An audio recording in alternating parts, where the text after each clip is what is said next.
আছি, আল্লাহ কোরআনের সমাজ ব্যবস্থা করবার কথা বলি, কোরআনী রাজনীতির পথে আছি, এই পথে যদি লড়তে লড়তে কারো জীবন চলে যায় তাহলে সে শাহাদাতে মৃত্যুবরণ করে জান্নাতে যাবে। যারা কোরআনের পথে বাধা প্রদান করে, যারা কোরআনী জীবন ব্যবস্থার পথে অন্তরায় হয়, যারা ইসলামী জীবন ব্যবস্থার বিরুদ্ধাচরণ করে, তারা যদি তাদের আদর্শের উপর থেকে সংঘাতে অবতীর্ণ হয়ে সংঘাতে লেগে তারা যদি মৃত্যুবরণ করে, কোরআনের বিরুদ্ধাচরণ করে মরার কারণে তাদের পরিণাম হবে জাহান্নাম। বাংলাদেশের একটি প্রান্তিক অঞ্চল দ্বীপদেশ কুতুবদিয়ার কোরআন সুন্নাহ প্রচার সংস্থার উদ্যোগে আয়োজিত আজকের এই আজিম হাসান ইসলামী মহাসম্মেলনে দীর্ঘ সময় পর্যন্ত আপনারা দেশের বরেণ্য উলামায়ে কেরামের কাছ থেকে মূল্যবান আলোচনা শুনেছেন, তাদেরকে অনুরোধ করে বিনিময় দান করুন।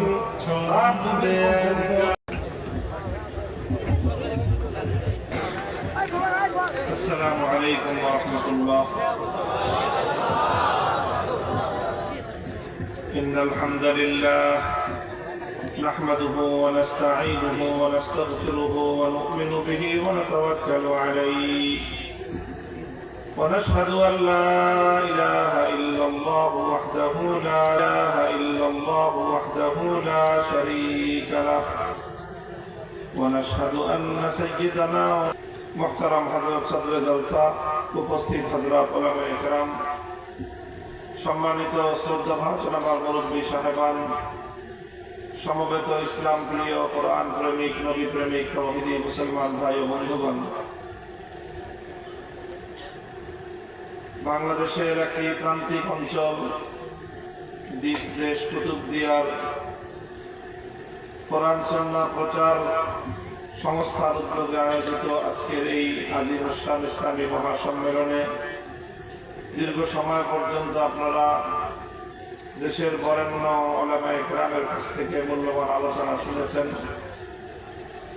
ঘড়ির কাঁটায় এখন রাত প্রায় 12:30 ছুঁই। এত গভীর রাতে দীর্ঘ আলোচনা করার পরিবেশ এবং অবকাশ নেই। এই জন্য সংক্ষিপ্ত কিছু কথা আমি আপনাদের সম্মুখে আলোচ করব। আপনারা বিভিন্ন প্রচার মাধ্যম, সামাজিক যোগাযোগ মাধ্যম ইত্যাদির মাধ্যমে অনেক সময় আমাদের আলোচনা শুনে থাকেন এবং সেই সূত্রে অনেকেই আমার আলোচনাও হয়তো আপনারা শুনেন, এবং যারা আমার আলোচনা শুনেছেন তারা একটা বিষয় অবগত আছেন যে সাধারণত আমি কি বিষয় নিয়ে আলোচনা করি। আমার আলোচনার মধ্যে ঘুরে ফিরে অবশ্যই একটা বিষয় থাকে, সেটা হলো রাষ্ট্র এবং রাজনৈতিক ব্যবস্থা। আমি মাহফিলের আলোচনায় সাধারণত রাষ্ট্র ব্যবস্থা, রাজনীতি, রাজনৈতিক ব্যবস্থা, ইসলামী জীবন ব্যবস্থা, ইসলামী অর্থ ব্যবস্থা, এই জাতীয় বিষয়ে আমি আলোচনা করে থাকি। কেন করি এই আলোচনাগুলো? এই আলোচনাগুলো করার উদ্দেশ্য হলো আমার ধারণা এবং আমার পর্যবেক্ষণ অনুযায়ী বর্তমান উম্মতের মুসলিমার মধ্যে সবচেয়ে বড় যে জাহিলিয়াত, সবচেয়ে বড় যে কুফরি চিন্তা এবং দর্শন মুসলমানদেরকে তাদের ঈমান এবং তাদের বিশ্বাসকে ধ্বংস করে দিচ্ছে, সেটা হলো কুফরি রাজনীতি। রাজনৈতিক ব্যবস্থার মাধ্যমে মুসলমানদের সবচেয়ে বেশি ঈমান হরণ হচ্ছে। অনেক অন্যায় এবং অনেক অপকর্ম সমাজে চলমান আছে, মুসলিম সমাজের মধ্যেও চলে।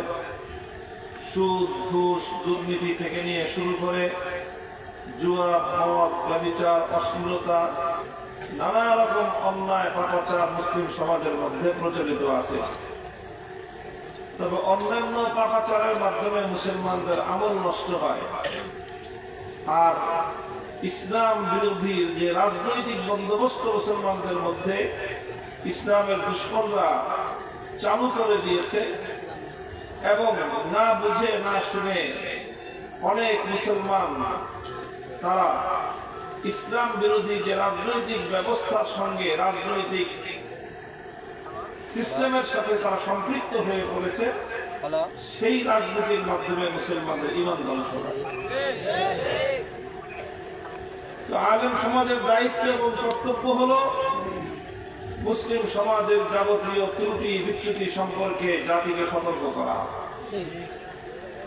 কোরআনে পাকের মধ্যে আল্লাহ পাক রব্বুল আলামিন পরিষ্কার বলে দিয়েছেন ইলম অর্জন করার উদ্দেশ্য কি।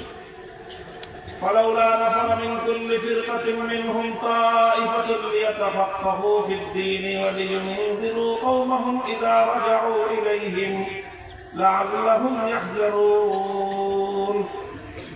ইলম অর্জন করার মূল উদ্দেশ্য হলো জাতিকে তাদের যাবতীয় বিচ্যুতি এবং বিভ্রান্তি সম্পর্কে সতর্ক করা। এই জন্য জাতির মধ্যে যখন কোন আমলের ত্রুটি দেখা যায়, আলেম সমাজের দায়িত্ব হলো সেই বিষয়ে জাতিকে সতর্ক করা। জাতির মধ্যে যখন আখলাক চরিত্রের অধঃপতন ঘটে তখন সেই বিষয়ে জাতিকে সতর্ক করা আলেমদের দায়িত্ব। জাতির মধ্যে যখন ব্যবসা বাণিজ্য লেনদেন সংক্রান্ত বিষয়ে ইসলামের বিধিবিধান মানার ক্ষেত্রে বিচ্যুতি দেখা যায় তখন সেই বিষয়ে জাতিকে সতর্ক করা।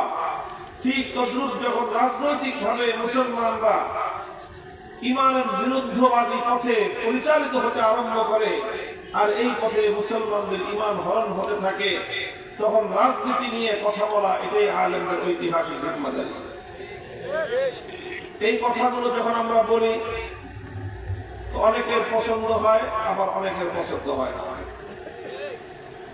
পছন্দ হয় না কাদের? যাদের স্বার্থে আঘাত লাগে, যারা ইসলাম বিরোধী রাজনীতির সাথে সম্পৃক্ত, তারা মনে করে যে এইভাবে কথা বললে তাদের বাড়া ভাতে ছাই পড়তে পারে। এই জন্য তারা আমাদের উপর নাখোশ হয়, বেজার হয়।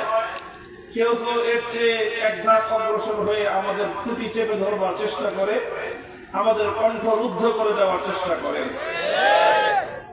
আমরা তখন শপথে বলিয়ান হই যে ইসলাম বিরোধী শক্তি, কোরআন বিরোধী শক্তি, তারা যদি তাদের আদর্শ বাস্তবায়ন করার জন্য ইসলামের বিরুদ্ধে মাঠে নেমে আমাদের মুখোমুখি দাঁড়াতে পারে, আমরা আল্লাহর জন্য, আল্লাহর দ্বীনের জন্য, আল্লাহর কোরআনের জন্য জীবন বাজি লাগিয়ে লড়াইয়ের ময়দানে প্রস্তুত অবতীর্ণ হতে প্রস্তুত রয়েছি। আমরা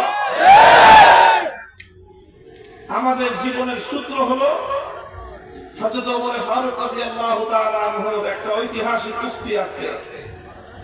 এটা হুদায়বিয়ার সন্ধির সময় হযরত ওমর ফারুক রাদিয়াল্লাহু আনহু তিনি একটা কথার প্রেক্ষিতে বলেছিলেন, আলাইসা কাতলাহুম ফিন নারি ওয়া কাতলানা ফিল জান্নাহ আলাসনা আলাল হক ওয়া হুম আলাল বাতিল। যে ব্যাপারটা তো এমনই যে আমরা যারা ইসলামের পথে আছি, ইসলামী জীবন ব্যবস্থার পথে আমরা হকের উপর, তারা বাতিলের উপর। হযরত ওমর তখন বলেছিলেন, ফাআলা মা নুতি হাযিহি দানিয়াতা ফি দীনিনা। ওরা যদি কুফরের উপর থেকে মাথা নত না করতে পারে, আমরা ঈমানের পথে থেকে মাথা নত করবার প্রশ্নই আসতে পারে না। মুহতারাম হাজিরিন, এটা হলো মূল কথা। যারা ইসলামকে মানি, আমরা ইসলামকে জানি, ইসলামকে মানি, জীবনের সকল ক্ষেত্রে আমরা ইসলামকে অনুসরণ করার চেষ্টা করি এবং ইসলামকে আল্লাহর জমিনে বিজয়ী আদর্শ রূপে প্রতিষ্ঠিত করবার আল্লাহর পক্ষ থেকে আমাদের উপর যে ঐতিহাসিক দায়িত্ব এবং জিম্মাদারি আছে, সেটা আমরা আমাদের জীবন শেষ মুহূর্ত পর্যন্ত সে দায়িত্ব পালন করতে আমরা বদ্ধপরিকর। মুহতারাম হাজিরিন, যাই হোক, এটা হলো একটা মৌলিক কথা। আমি আপনাদের সম্মুখে সূরাতুল হজ্জের 41 নম্বর আয়াত তেলাওয়াত করেছি। এই আয়াতের মধ্যে আল্লাহ পাক রব্বুল আলামিন মুসলমানদের সম্পর্কে, ঈমানদারদের সম্পর্কে, সে যুগের ঈমানদার এবং এ যুগের ঈমানদার, কোরআন নাযিল হওয়ার সময় যারা মুমিন মুসলমান ছিলেন তাদের বৈশিষ্ট্য বর্ণনা করেছেন। আর এর মাধ্যমে কিয়ামত পর্যন্ত যত মুসলমান সত্যিকার অর্থে ঈমানদার হবে তাদের অন্যতম একটা ক্যারেক্টার বর্ণনা করেছেন। আল্লাহ বলেছেন ইমানদারদের অন্যতম বৈশিষ্ট্য হবে, ইমানদারদের অন্যতম চরিত্র হবে, ইমানদারদের অন্যতম ক্যারেক্টার কি হবে? الذين إن مكناهم في الأرض أقاموا الصلاة وآتوا الزكاة وأمروا بالمعروف ونهوا عن المنكر ولله عاقبة الأمور। আল্লাহ বলেছেন মুসলমান তো তারা, আমি আল্লাহ যদি তাদেরকে রাষ্ট্র ক্ষমতা দান করি। রাষ্ট্র ক্ষমতা দেওয়ার মালিককে আল্লাহ, আবার রাষ্ট্র ক্ষমতা ছিনিয়ে নেওয়ার মালিককে আল্লাহ।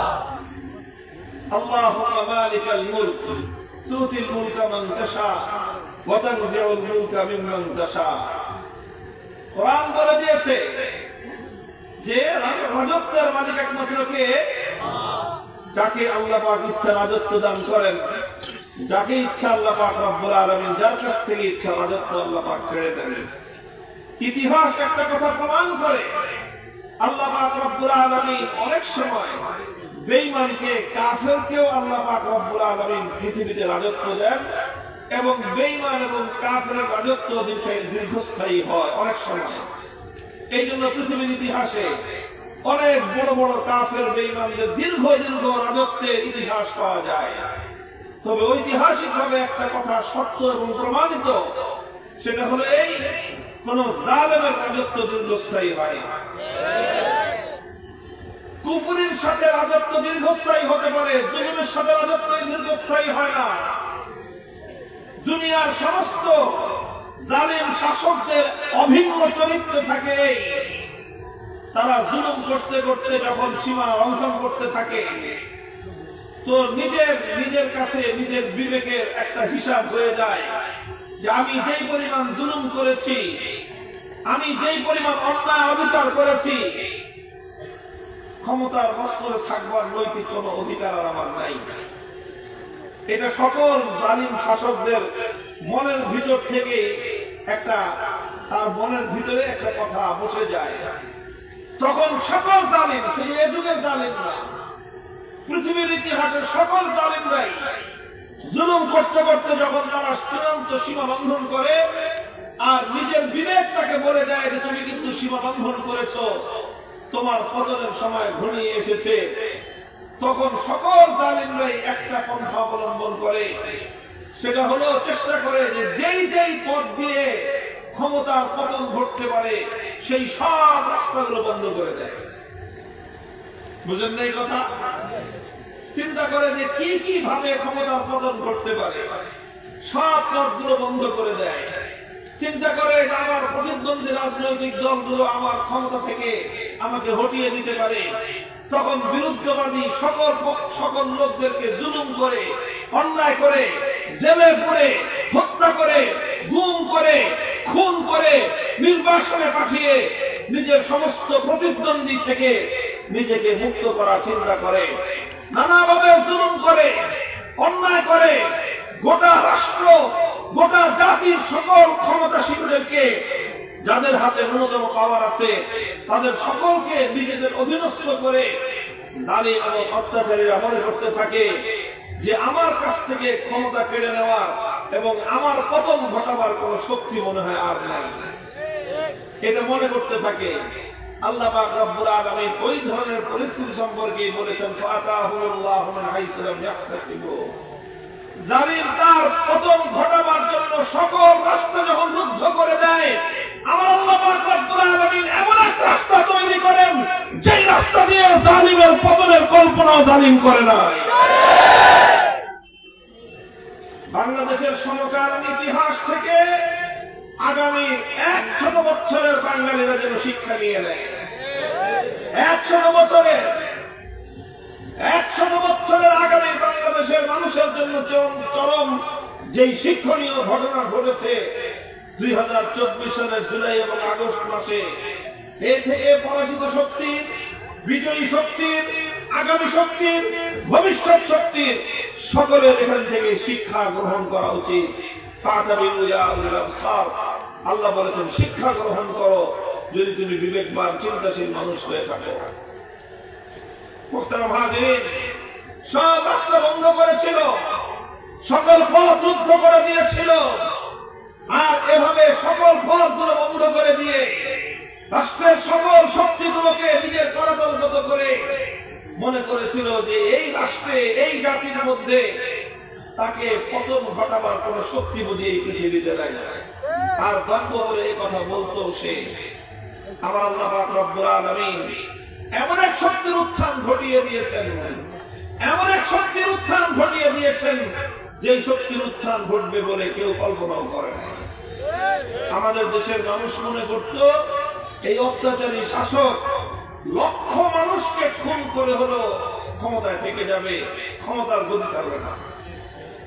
এটা সবাই মধ্যে এরকম একটা বিশ্বাস জন্ম নিয়েছিল, এবং তারও এরকমই মনোভাব ছিল যে সব মেরে ফেলো, হেলিকপ্টার থেকে গুলি করো, সমস্ত জায়গা থেকে গুলি করে সব শেষ করে দাও, তবু আমি ক্ষমতার মস্তক ছাড়বো না। কিন্তু শেষ পর্যন্ত জুলুম এবং অত্যাচারের সীমা লঙ্ঘনকারী ক্ষমতা থাকতে পেরেছে? এটা শিক্ষা, ইতিহাসের শিক্ষা। আপনি যত দুর্ভেদ্য প্রাচীর তৈরি করেন, দুনিয়াতে এমন কোন প্রাচীর তৈরি করবার সামর্থ্য কোন মানুষের নাই যে প্রাচীর ভেদ করে আমার আল্লাহ তার শাহরগ পর্যন্ত পৌঁছতে পারবে না। আর আল্লাহ যখন পাকড়াও করবেন, তখন আল্লাহ পাক রব্বুল আলামিন বিশাল বিশাল হস্তি বাহিনীকে সামান্য ছোট্ট আকাশের উড়ন্ত পাখির মাধ্যমে ধ্বংস করে দেন। আল্লাহ যখন কারো পতন ঘটাবার সিদ্ধান্ত গ্রহণ করেন, পানিতে ডুবিয়ে কাউকে আল্লাহ পাক হত্যা করে দেন, ধ্বংস করে দেন। আল্লাহ যখন কারো পতন ঘটাবার সিদ্ধান্ত গ্রহণ করেন, কারো জন্য আল্লাহ পাক আগ্নেয়গিরিকে প্রজ্বলিত করে খন্দক থেকে আগুন উঠে এসে জ্বালিয়ে পুড়িয়ে গোটা রাজ্যকে ধ্বংস করে দেয়, বিস্মার করে দেয়। আমার আল্লাহ যখন কারো পতন ঘটাবার সিদ্ধান্ত গ্রহণ করেন, ছোট্ট ছোট্ট ছাত্রদেরকে আল্লাহ পাক পাওয়ারফুল সুপার পাওয়ারে পরিণত করে দেয়। আসল কথা হলো জুলুমের সাথে রাজত্ব কোনদিন স্থায়ী হয় না। মোহতারাম হাজিরিন, যাই হোক, মূল কথা যেটা আমি বলতে চাচ্ছি, আল্লাহ বলেছেন আল্লাযীনা ইন মাক্কান্নাহুম ফিল আরদি আকামুস সালাতা ওয়া আতাউয যাকাতা ওয়া আমারু বিল মা'রুফি ওয়া নাহাউ আনিল মুনকার। আল্লাহ বলেন যে ঈমানদার তারা, যদি আমি ঈমানদারদেরকে রাজত্ব দেই, রাষ্ট্র ক্ষমতা দেই। কোরআনের এই আয়াতের দ্বারা বোঝা যায় প্রকৃত রাষ্ট্র ক্ষমতা রাজত্বের মালিককে। রাজত্ব দান করেন কে? রাজত্ব কেড়ে নেন কে? আল্লাহ বলতেছেন আমি যদি ইমানদারদেরকে রাজত্ব প্রদান করি, তাহলে রাষ্ট্র ক্ষমতা পাওয়ার পর ইমানদাররা কেমন আচরণ করবে? রাষ্ট্র ক্ষমতা পাওয়ার পর যদি কেউ ইমানদার হয়ে থাকে, তাহলে তার ভূমিকাটা কি হবে? আল্লাহ বলছেন যে যারা মুমিন, মুসলমান, যারা বিশ্বাসী মানুষ, তারা যদি রাজত্ব পায়, রাষ্ট্র ক্ষমতা পায়, ক্ষমতার মসনদে বসতে পারে, তাহলে আল্লাহ পাক বিশেষভাবে উল্লেখ করেছেন যে তারা চারটি কাজ প্রথমে করবে। কয় কাজ? কোরআন এবং হাদিসের মধ্যে আরো অনেক কর্মসূচির কথা আছে। সূরাতুল হজ্জের ৪১ নম্বর আয়াতে আল্লাহ পাক চারটি কর্মসূচির কথা উল্লেখ করেছেন। ১ নম্বর কর্মসূচি হলো আকামুস সালাত। রাষ্ট্র ক্ষমতা পেলে ইমানদাররা সর্বপ্রথম এই ক্ষমতা প্রয়োগ করে যে কাজটা করবে, সেটা হলো জাতির মধ্যে, মুসলিম সমাজের মধ্যে নামাজকে তারা কায়েম করবে। ১ নম্বর কর্মসূচি হলো নামাজ কায়েম করা। কি করা? ওয়া আতাউয যাকাত।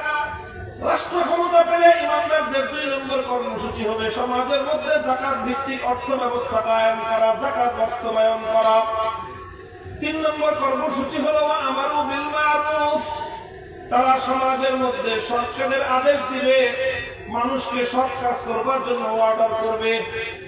৪ নম্বর কর্মসূচি হলো ওয়া নাহাউ আনিল মুনকার।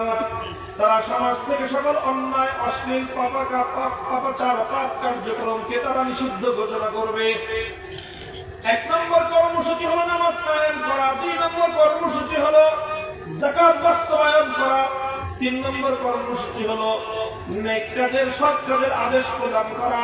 ৪ নম্বর কর্মসূচি হলো অন্যায়, অসৎ কাজ থেকে মানুষকে নিষেধ করা। এটা ৪টা কাজের কথা এখানে বলা হয়েছে।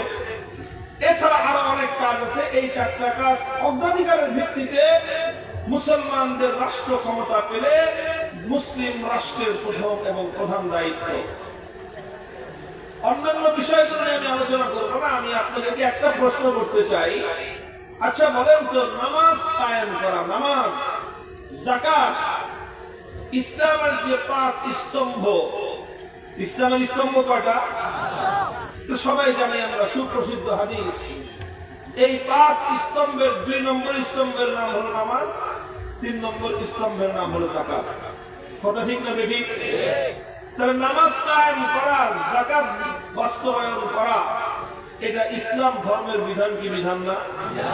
ইসলাম ধর্মের বিধান কি বিধান না? বরং ঈমান গ্রহণ করার পরে মুসলমানদের এবং ইসলামের সবচেয়ে গুরুত্বপূর্ণ বিধান হলো নামাজ। কথা ঠিক কিনা?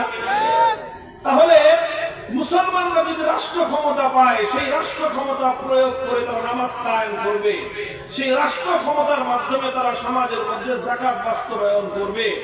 এটা আল্লাহর কোরআন বলতেছে, সূরাতুল হজ্জের 41 নম্বর আয়াতে বলতেছে। এখন আমি আপনাদেরকে জিজ্ঞাসা করতে চাই, তাহলে রাষ্ট্রের সাথে ইসলামের সম্পর্ক থাকলো কি থাকলো না? বুঝে বলেন, রাষ্ট্রের সঙ্গে ইসলামের সম্পর্ক আছে না নাই? রাষ্ট্রের সঙ্গে ধর্মের সম্পর্ক আছে না নাই?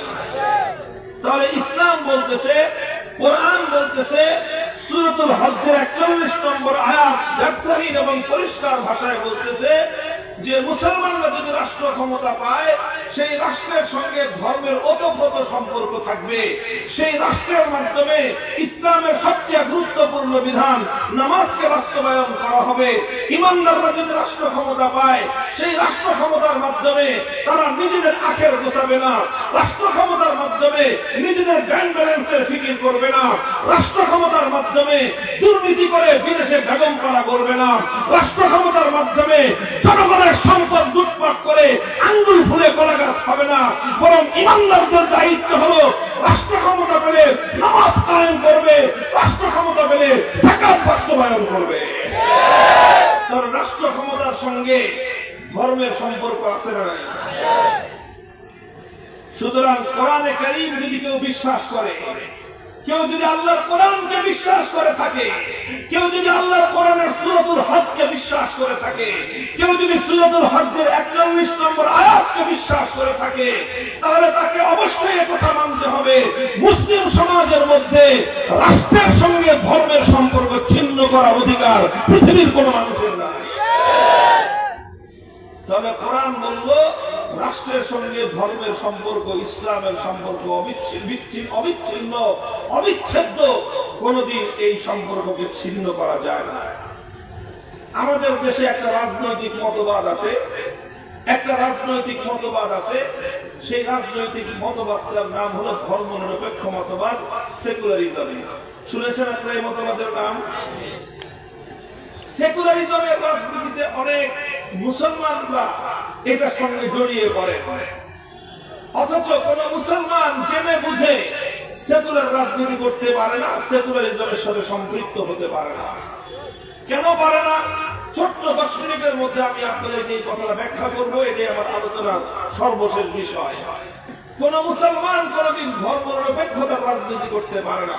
কোন ইমানদার পশ্চিমকালেও সেকুলারিজমের সঙ্গে সম্পৃক্ত হতে পারে না। কারণটা কি? দেখেন, কেউ যদি ইসলাম কি জিনিস এটা বুঝে আর সেকুলারিজম কি জিনিস এটা যদি বুঝে, তাহলে সে নিজেই এই কথা দিবালোকের ন্যায় তার সামনে প্রমাণিত হয়ে যাবে যে ইসলাম এবং সেকুলারিজম কোনদিন একসঙ্গে চলতে পারে না। সেকুলারিজমটা কি জিনিস? ধর্মনিরপেক্ষ মতবাদের সার কথা কি? অনেক লম্বা আলোচনা আছে। সর্বশেষ এবং মৌলিক যে কথা, ধর্মনিরপেক্ষতা কাকে বলা হয়? ধর্মনিরপেক্ষতা বলা হয় এমন একটা মতবাদের মধ্যে, এমন একটা রাজনৈতিক মতাদর্শকে, এমন একটা রাজনৈতিক মতবাদকে, যেই মতবাদের মূল কথা হলো যে সেকুলারিজম বা ধর্মনিরপেক্ষতার অর্থ হলো রাষ্ট্রের সঙ্গে ধর্মের কোন সম্পর্ক থাকতে পারবে না। রাষ্ট্রের সঙ্গে ধর্মের কোন সম্পর্ক থাকতে পারবে না। এটাই হলো সেকুলারিজম তথা ধর্মনিরপেক্ষতার সার কথা। এই যদি হয় সেকুলারিজমের অর্থ, এবং এটাই সেকুলারিজমের মূল কথা। এই কথা যে বুঝবে তাকে আর এই কথা বুঝিয়ে বলতে হবে না, সে এমনিতেই বুঝতে পারবে যে পৃথিবীর অন্যান্য ধর্মাবলম্বীরা সেকুলার আদর্শের অনুসারী হতে পারে, কিন্তু যারা ইসলামকে অনুসরণ করেছে বলে দাবি করবে, যারা মুসলমান হবে, যারা ইসলামকে মানবে, আল্লাহকে বিশ্বাস করবে, আল্লাহর কোরআনকে যারা বিশ্বাস করবে, তারা আর কোন মতবাদ গ্রহণ করলেও সেকুলারিজমের মতবাদকে তারা গ্রহণ করতে পারে না। আমি একটা কথা বলি যে একজন হিন্দু ধর্মাবলম্বী, হিন্দুর পক্ষে সেকুলার হওয়া সম্ভব, ধর্মনিরপেক্ষ হওয়া সম্ভব, তাতে কোনো সমস্যা নাই। একজন বৌদ্ধ বা খ্রিস্টান, তার পক্ষে সেকুলার বা ধর্মনিরপেক্ষ হওয়া সম্ভব, তাতে তার ধর্মের কোনো সম্পর্ক হবে না, তার রাজনীতির কোনো সমস্যা হবে না। কিন্তু একজন মুসলমান কোনদিন ধর্মনিরপেক্ষ হতে পারে না। ধর্মনিরপেক্ষ হলে সে মুসলমান থাকতে পারে না। বলবেন কারণটা কি? হিন্দু বা বৌদ্ধ অথবা খ্রিস্টান, তারা ধর্মনিরপেক্ষ হলে তাদের ধর্মের কোনো সমস্যা হয় না, কিন্তু মুসলমান ধর্মনিরপেক্ষ হলে তার ধর্মের সমস্যা। কারণটা কি? ভাই, অন্যান্য ধর্মগুলোর সঙ্গে ইসলাম ধর্মের এই জায়গাটায় মৌলিক পার্থক্য আছে। এই পার্থক্যটা না বুঝে থাকে, না বুঝার কারণে আজ হাজার হাজার মুসলমান রাজনীতির চোরা বালিতে পড়ে নিজেদের অমূল্য রতন ঈমান এবং ইসলামকে হারিয়ে বসেছে। অন্যান্য ধর্মাবলম্বীরা ধর্মনিরপেক্ষ হতে পারে, এতে তার রাজনীতিরও সমস্যা হয় না, তার ধর্মেরও সমস্যা হয় না, কিন্তু মুসলমান ধর্মনিরপেক্ষ হতে পারে না, এতে তার ঈমান এবং ইসলাম ঠিক থাকে না। অন্য ধর্মগুলোর সঙ্গে ইসলাম ধর্মের পার্থক্যটা হলো এই জায়গায় যে দেখেন, হিন্দু ধর্ম কোন হিন্দুকে কথা বলে না। হিন্দু ধর্মের মধ্যে এমন কোন শিক্ষা নাই যে তোমার রাষ্ট্রকে তোমার হিন্দু ধর্ম অনুযায়ী চালাতে হবে, এমন কোন টার্ম, এমন কোন নির্দেশ হিন্দু ধর্মের কোন ধর্মগ্রন্থের মধ্যে কেউ দেখাতে পারবে না। একই কথা বৌদ্ধ ধর্ম সম্পর্কে। বৌদ্ধ ধর্মের মধ্যে এমন কোন নির্দেশ বৌদ্ধদেরকে দেওয়া হয় নাই যে রাষ্ট্রকে ধর্ম অনুযায়ী চালাতে হবে অথবা রাষ্ট্র দিয়ে ধর্ম বাস্তবায়ন করতে হবে। এমন নির্দেশ কোন খ্রিস্টানকে তার খ্রিস্ট ধর্ম দেয় নাই যে তুমি রাষ্ট্র দিয়ে, রাষ্ট্র ক্ষমতার মাধ্যমে তুমি তোমার খ্রিস্ট ধর্মকে বাস্তবায়ন করো। এই জন্য একজন হিন্দু যদি ধর্মনিরপেক্ষ হয়, সে একই সঙ্গে হিন্দু ধর্ম অনুসরণ করতে পারে, আবার একই সঙ্গে সে ধর্মনিরপেক্ষ মতবাদ অনুসরণ করতে পারে। ধর্মনিরপেক্ষ মতবাদ অনুসরণ করলে তার রাষ্ট্রকে তার ধর্ম থেকে আলাদা রাখতে হবে। আবার যেহেতু হিন্দু ধর্ম রাষ্ট্রকে পরিচালনা করার জন্য জরুরি না, এই জন্য সে হিন্দুও থাকতে পারবে, ধর্মনিরপেক্ষও থাকতে পারবে, কোনো সমস্যা নাই। একই কথা বৌদ্ধের সম্পর্কে। একজন বৌদ্ধ ব্যক্তি ধর্মনিরপেক্ষ হতে পারে, এজন্য ধর্মনিরপেক্ষ হয়ে সে রাষ্ট্র থেকে ধর্মকে আলাদা রাখতে পারে, কারণ তার ধর্ম তাকে কথা বলে না যে তোমার রাষ্ট্রকে তোমার ধর্ম দিয়ে চালাও। খ্রিস্টানদের সম্পর্কে একই কথা, তার ধর্ম তাকে কথা বলে নাই যে তোমার রাষ্ট্রকে দিয়ে তুমি তোমার ধর্ম চালাও। এই জন্য খ্রিস্টান ধর্মনিরপেক্ষ হতে পারে, আবার খ্রিস্টানও থাকতে পারে, কিন্তু মুসলমানের কথা ভিন্ন। কেন ভিন্ন? কারণ তুমি যদি মুসলমান হয়ে থাকো, আমি আপনাদেরকে প্রশ্ন করি, আল্লাহর কোরআনকে যদি কোন ব্যক্তি অবিশ্বাস করে মুসলমান থাকতে পারবে? কোরআনের কোন সূরাকে যদি কেউ অবিশ্বাস করে মুসলমান থাকবে? কোরআনের কোন একটা আয়াতকে যদি কেউ অবিশ্বাস করে ঈমান থাকবে তার? তাহলে সেই ক্ষেত্রে আমি একটা আয়াতের কথাই বললাম, আরো অসংখ্য আয়াত কোরআনের মধ্যে আছে। যারা কোরআনে কারীমের সূরাতুল হজ্জের 41 নম্বর আয়াতকে বিশ্বাস করবে, তাদেরকে, যারা ইসলাম গ্রহণ করবে তাদেরকে আল্লাহর কোরআন সরাসরি নির্দেশ দিয়েছে, তুমি যদি রাষ্ট্র ক্ষমতা পাও সেই রাষ্ট্র ক্ষমতার মাধ্যমে ইসলামের নামাজ কায়েম করবা। তুমি যদি রাষ্ট্র ক্ষমতা পাও, রাষ্ট্র ক্ষমতার মাধ্যমে ইসলামের বিধান যাকাত বাস্তবায়ন করবা। তুমি যদি রাষ্ট্র ক্ষমতা পাও, ইসলামের মাধ্যমে আল্লাহর জমিনে রাষ্ট্র ক্ষমতার মাধ্যমে তুমি ইসলামকে বাস্তবায়ন করবা। তাহলে ইসলাম এবং কোরআন তাকে বলল রাষ্ট্রের মাধ্যমে ধর্মকে বাস্তবায়ন করো, আর ধর্মনিরপেক্ষতা বলে রাষ্ট্র থেকে ধর্মকে আলাদা করা। এখন বলেন, এই দুইটা বিধান একসঙ্গে একজন মানুষ পালন করতে পারবে? রাষ্ট্রের মাধ্যমে ধর্ম বাস্তবায়ন করবে, আবার রাষ্ট্রকে ধর্ম থেকে আলাদা রাখবে, এই দুটো বিধান কোনোদিন একজন মানুষ একসঙ্গে পালন করতে পারে না। তখন তাকে যে কোনো একটা পালন করতে হবে। কি করতে হবে? যে কোনো একটা ধরতে হবে, আরেকটা ছাড়তে হবে।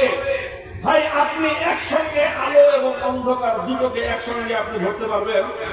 দুটোকে একসঙ্গে একত্রিত করা যায়? আলো আর অন্ধকার, আলো আর অন্ধকার যেমন একসঙ্গে একত্রিত করা যায় না, ঠিক একই সঙ্গে ইসলামের বিধান এবং ধর্মনিরপেক্ষতার আদর্শকে অনুসরণ করা যায় না।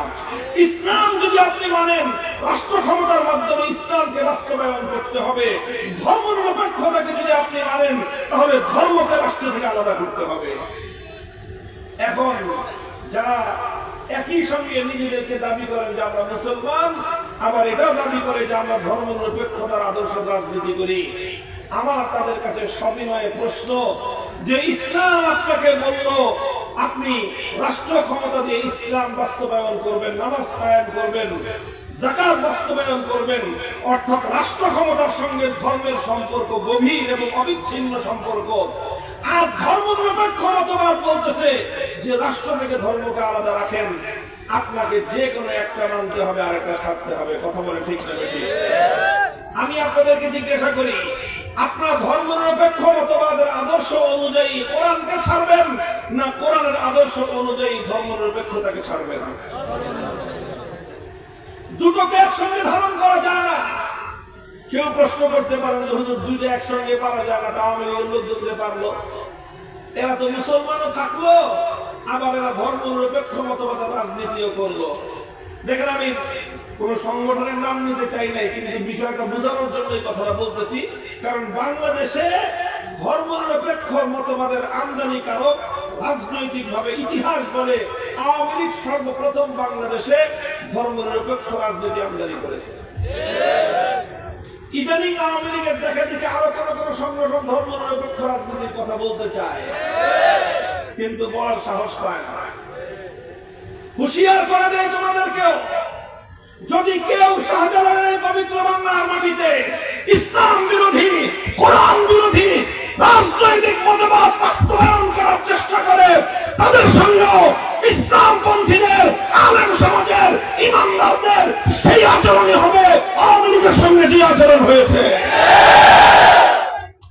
আমরা কোন ব্যক্তির চেহারা দেখে আচরণ করি না, আমাদের আচরণ আল্লাহর কোরআনের মানদণ্ডের ভিত্তিতে হয়। প্রশ্ন ছিল যে আওয়ামী লীগ তো 50 বছর ধরে একসঙ্গে মুসলমানও থাকলো, আবার একই সঙ্গে ধর্মনিরপেক্ষতা রাজনীতিও করলো।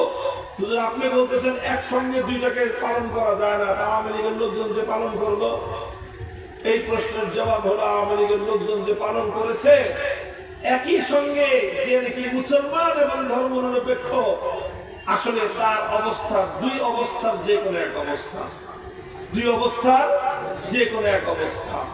কি কি অবস্থা? হয় সে ধর্মনিরপেক্ষতা বুঝে শুনে করেছে, আর না হয় না বুঝে শুনে করেছে। যদি সে ধর্মনিরপেক্ষতাকে না বুঝে শুনে করে, সে মনে করে যে আমি মুসলমান, আমি আবার ধর্মনিরপেক্ষতা রাজনীতি করতে পারি।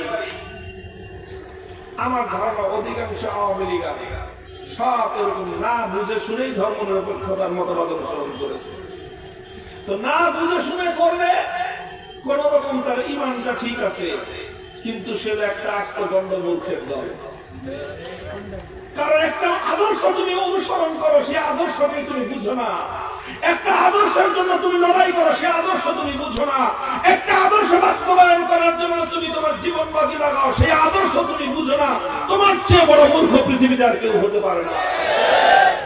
আর যদি বলো যে না, ধর্মনিরপেক্ষ মতবাদ বুঝে শুনেই আমরা করি, তাহলে সেক্ষেত্রে যে কথাটা বলতে হবে স্পষ্ট ভাষায়, যারা বুঝে শুনে ধর্মনিরপেক্ষ মতবাদকে নিজের আদর্শ হিসেবে গ্রহণ করবে, আল্লাহর কসম খেয়ে বলি, সে 1000 রাকাত নামাজ পড়তে পারে, 100বার হজ করতে পারে, কোটি টাকার যাকাত দিতে পারে, ইমানদার হতে পারে না। মুহতারাম হাজিরিন, আমার কথা শেষ।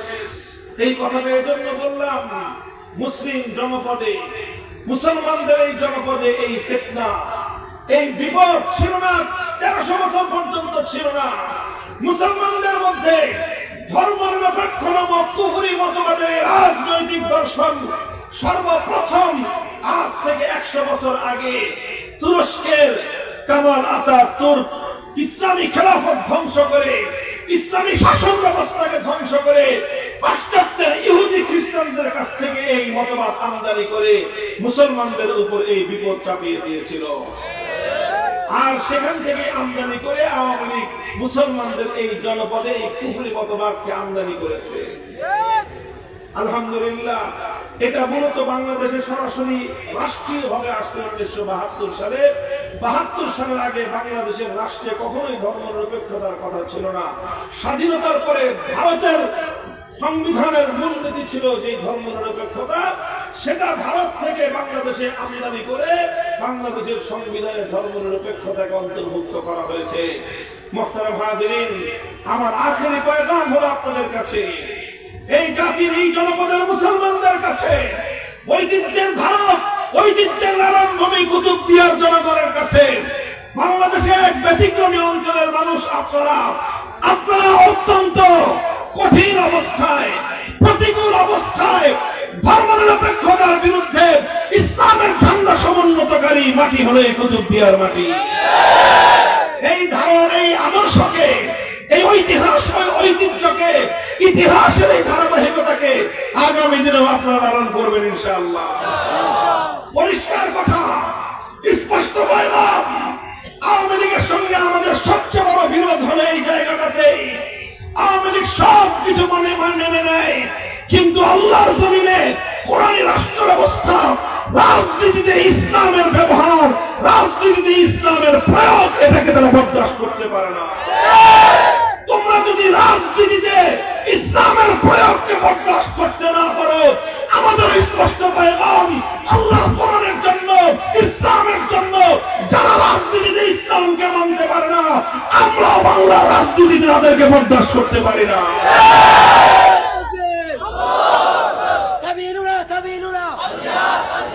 ইসলামের শত্রুরা সাবধান,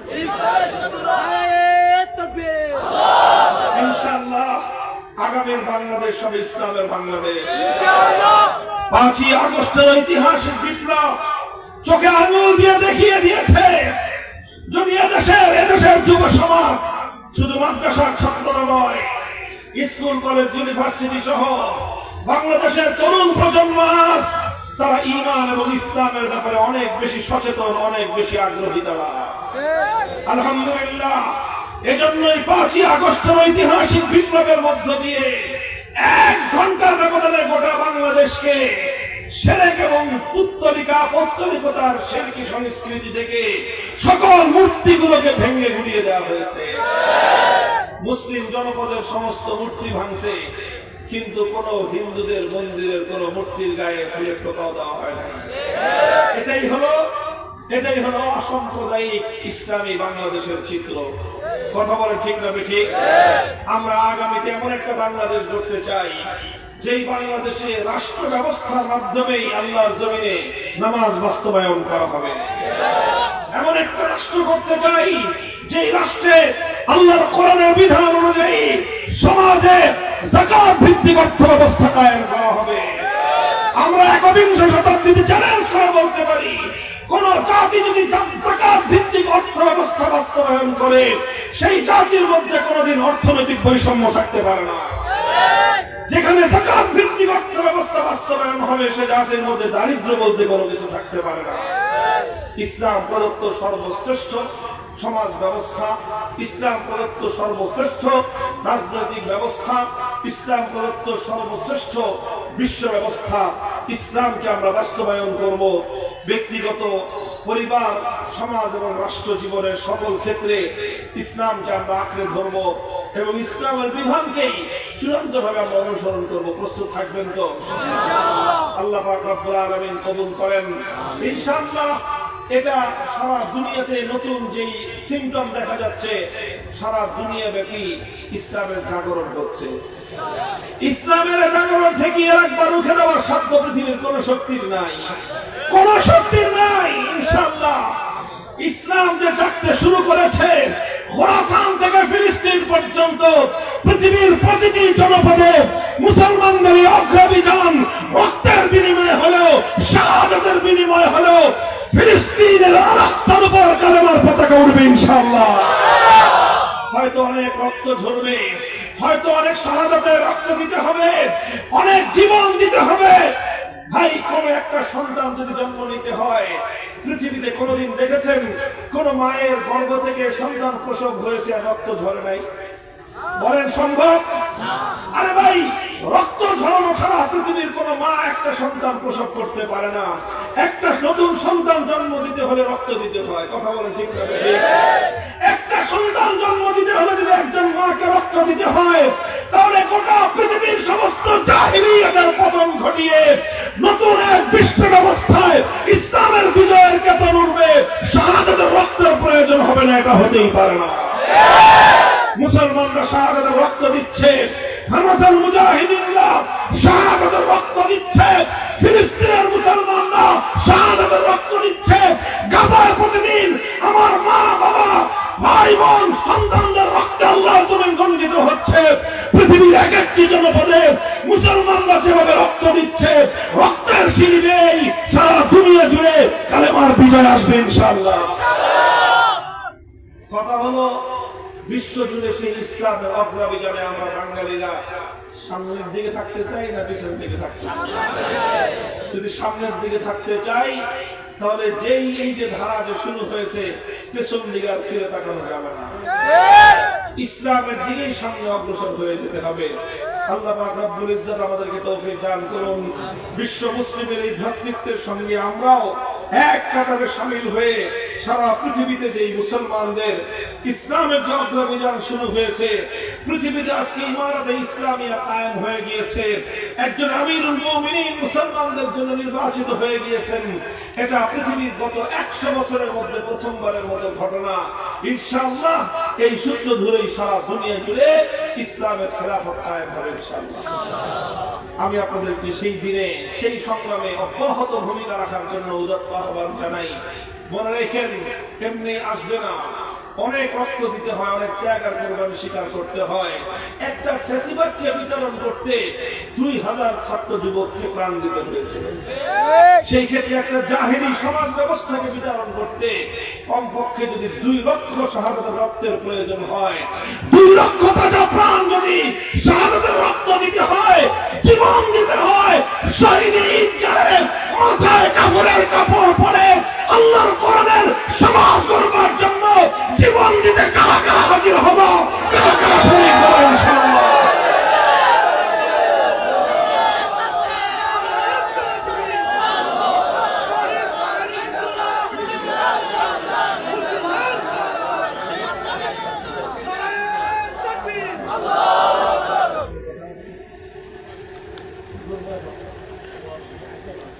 سبحان الله وبحمده سبحان الله العظيم.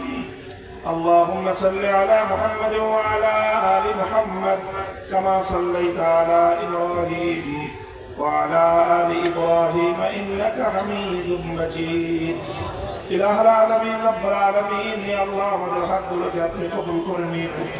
জিন্দেগীর সমস্ত গুনাহ খাতাকে আল্লাহ আপনি মাফ করে দিন।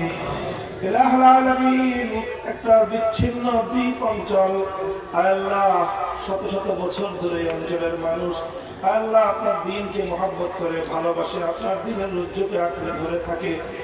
আল্লাহ এলাকার উপরে আপনি খাস রহমত নাযিল করুন, সমস্ত বালা মুসিবত থেকে হেফাজত ফরমান।